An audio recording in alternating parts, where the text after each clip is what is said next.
वरुण पुरोहित जी, देखिए लोकसभा में हमने देखा था 2019 के मुकाबले कांग्रेस पार्टी को 24 में सबसे ज्यादा फायदा हुआ था, लेकिन इस बार जो ताकत बीजेपी और पूरे की पूरे महायुति ने लगाकर रखी हुई है, अपने आप को कांग्रेस पार्टी इस वक्त कहां खड़ा देख रही है? वरुण पुरोहित जी। चित्रा जी, कांग्रेस पार्टी भारत जोड़ो यात्रा के बाद लगातार इंप्रूव करती चली गई और 4 जून के परिणाम के बाद जब Bharatiya Janata party with the difference जो नहीं रही, अभी सिर्फ शिवसेना की बात करें, बीजेपी भी वो नहीं रही अटल जी अडवाणी जी की, तो भारतीय जनता पार्टी ने और उनके अनुवांशिक संगठनों ने एक प्लानिंग करी और उसके तहत पूरे देश के अंदर हिंदुत्व और हिंदूवाद की बहुत तेजी से मुहिम चलाई। अब उसका असर होगा या महंगाई बेरोजगारी, जनता उसको प्रेफरेंस देगी, ये परिणाम से पता लगेगा। लेकिन जहां तक मैं समझता हूं, लोग पूंजीवादी व्यवस्था जो बीजेपी इस समय फोर्सिबली देश में लागू करना चाह रही है और महंगाई जिस कदर हो रही है और बेरोजगारी, बच्चों को नौकरियां नहीं मिल रही हैं, जो आम जनता है उसको जो सुपरफिशियल मुद्दे हैं उसमें नहीं जाती है। आम जनता देखती है भाई हमको हमारा राशन पानी कैसे चलेगा, बच्चों को नौकरियां कैसे चलेंगी, बेरोजगारी, महंगाई, फिर आजकल बच्चे से लेके बुजुर्ग तक सब मोबाइल से सबसे आप लोगों के चैनल देखते हैं, सब लिटरेट हो चुके हैं। तो वो पूंजीवाद जिस तरीके से Bharatiya Janata party, Modi centric Bharatiya Janata party की जो सरकार है, पूंजीवाद को फोर्सिबली देश पे लागू करना चाह रही है, तो देश पब्लिक उसको समझ रही है। तो परिणाम आएंगे उसमें मैं जो समझता हूँ कि महाराष्ट्र के अंदर जिस पार, क्योंकि ऑप्शंस बहुत ज्यादा हो गए, शिवसेना के भी 2 टुकड़े कर दिए, शरद पवार जी के भी हो गए, तो ऑप्शन ज्यादा हो गए, तो उनमें से कैंडिडेट जो स्ट्रांग होगा, पब्लिक को पसंद आएगा, वो जीतेगा। कैंडिडेट पे डिपेंड करेगा, अगर उसकी छवि साफ है, उसके अलावा उसका कनेक्ट कितना है। आम जनता इस समय देख रही है, जो नेता लोग चुनाव जीतने के बाद हैं, चुनाव जीत के गए उसके बाद लौट के नहीं आते, फिर दूसरे चुनाव में आते, तो जो जनता लगातार जनता से कनेक्ट में रहा होगा वो कैंडिडेट जीतेगा मेरे अनुमान के अनुसार। ठीक है, अब जनता से कनेक्शन किसका ज्यादा रहा है उसकी भी परीक्षा होनी है, गौरव भाटिया जी। लेकिन देखिए, विपक्षी दलों की ओर से लगातार आरोप लगाए जाते रहे कि आप लोगों ने जिस तरह के नारे दिए, दरअसल उसने इस बात का रुख चेंज करने की कोशिश की कि आप अपने कामकाज पर बात नहीं करना चाहते थे, तो उसकी भी अग्नि परीक्षा होनी है आज, गौरव भाटिया जी।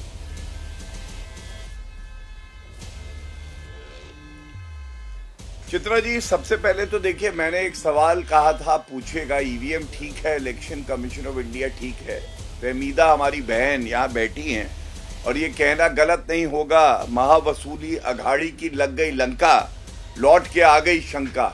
उन्होंने सबसे पहले ही फिर से प्रश्न चिन्ह खड़ा कर दिया आज जो हो रहा है चुनाव में, और कह रहे हैं वोट नहीं डालने दिया जा रहा है। ये सब अच्छा नहीं लगता है। देखिए, आप हार का ठीकरा राहुल गांधी पे नहीं फोड़ सकती, इधर उधर के बहाने ढूंढ रही हैं। और आप कह रही हैं कि भारतीय जनता पार्टी और महायुति ने क्या कहा। मैं आपको याद दिलाता हूं और सुनिए बड़े ध्यान से।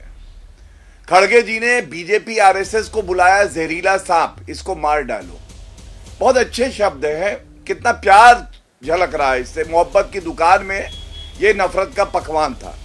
उसके बाद सीता सोरेन जी को रिजेक्टेड माल कांग्रेस एमएलए ने बुलाया, मिस्टर अंसारी, झारखंड में रिजेक्टेड माल। अरविंद सावंत ने इंपोर्टेड माल, शाइना एनसी हमारी बहन है, उनको बुलाया। नाना पटोले ने कहा बीजेपी को कुत्ता बना दिया जाएगा, बीजेपी को कुत्ता बना दिया जाएगा। जो पार्टी जनता का हित कर रही है, जिसपे सबका विश्वास है, 3 बार से हैट्रिक लगाई है हमने, वहां कह रहे कुत्ता बना देंगे। और उद्धव ठाकरे जी ने क्या कहा, हम तो काटेंगे। अरे हमको काटोगे, मतलब सोनिया सेना के ऐसे सदस्य बन गए कि अब हमको काटने की बात कर रहे हैं। तभी नरेंद्र मोदी जी ने एक नारा दिया, एक रहोगे तो सेफ रहोगे। और मेरे हाथ में देखिए क्या है, उलेमा ने 17 डिमांड करी, जिसमें कि गैर संवैधानिक आरक्षण देने की बात, जनता का रुपया मस्जिदों में जाए, मौलानाओं के पास जाए, ये भी थी। शरद पवार की एनसीपी ये भी इसका समर्थन करती है और नाना पटोले कांग्रेस, उनकी भी चिट्ठी इसके नीचे है जी। तो आप मुझे ये बताइए, कौन हिंदू मुस्लिम कर रहा था? और हिंदुओं को द्वैम श्रेणी का नागरिक बनाने का इनका जो संकल्प है, इसको हम खत्म करके दिखाएंगे। ये है शरद पवार वाली चिट्ठी। और अगर आप कहेंगी, ये देखिए, महाराष्ट्र प्रदेश कांग्रेस कमेटी, ये भी दिखा दीजिए, ठीक है, झूठ ना बुलवाए कोई। ठीक है, तो आपको लगता है, मैं अब जवाब ले लेती हूँ। फहमीदा खान जी हमारे साथ हैं, मैं जवाब ले लेती हूँ। लेकिन वो ये भी आरोप लगा रही हैं कि बहुत सारे ऐसे मुस्लिम जो वोटर्स हैं, उनको वोट नहीं डालने दिया जा रहा है। उन्होंने अभी अभी ये भी आरोप लगाए हैं, गौरव भाटिया जी।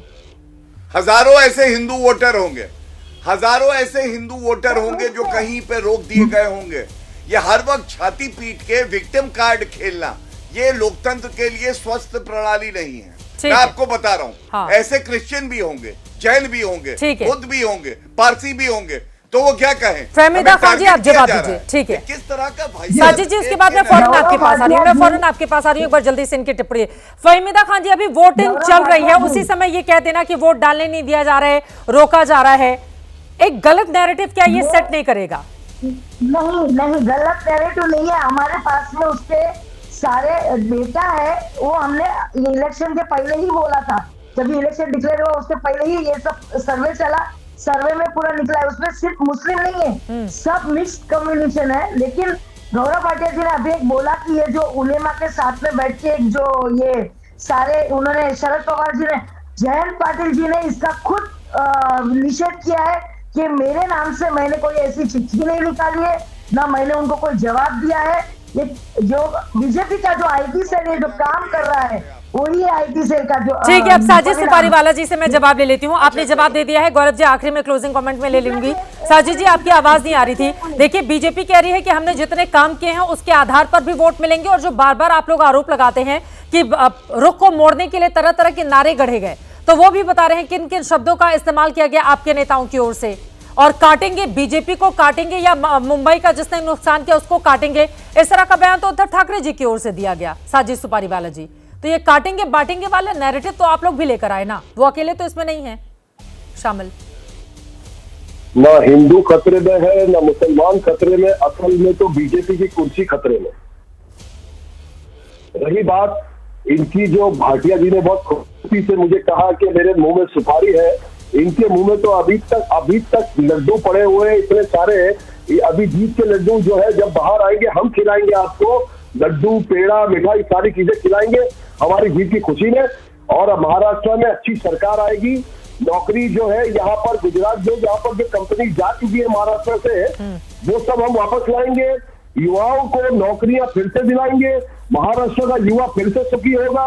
बाला साहेब ठाकरे और उद्धव ठाकरे ने जब इनको पनाह दी, तो यह अक्सर रहा है, दुनिया का उसूल है, पनाह देने वालों को ही लोग जो है ना दबोचते हैं। ये क्या अपनी जगह बनाते चले गए, इनको पता नहीं है ठाकरे है, ये उद्धव बाला साहेब ठाकरे है, ये कोई और ठाकरे नहीं है। लेकिन वो सहानुभूति वाला वोट तो मिला नहीं ना आप लोगों को लोकसभा में। सर, ये भी बड़ा सवाल है साजिद जी। हालांकि विधानसभा के आंकड़े क्या रहेंगे इस पर हमारी नजर है, लेकिन लोकसभा में जिस तरह की उम्मीद की जा रही थी, आपके मुकाबले शिंदे गुट ने अच्छा परफॉर्म किया था। चित्रा जी, जब आप किसी को बुलाते हो ना मेहमान को, तो पहले उसकी बात को पूरा होने दीजिए, वरना हमें मत बुलाइए। अगर सिर्फ बीजेपी को ही चांस देना है बोलने का तो हमें मत बुलाइए। अगर हमें बोलने देना है, भाटिया जी को बोलिए सुनिए, मैंने उनकी बात सुना, अभी उनको सुनने का समय आया है। हम ये कहना चाहते हैं कि हमारा हिंदुत्व, उद्धव बाला साहेब ठाकरे का हिंदुत्व जो है, रियल हिंदुत्व, वो बाला साहेब ठाकरे का हिंदुत्व है। हमने किसी को छोड़कर, किसी को पछाड़कर धर्म की राजनीति नहीं की। हमारा हिंदुत्व है भूमि पुत्रों को न्याय देना।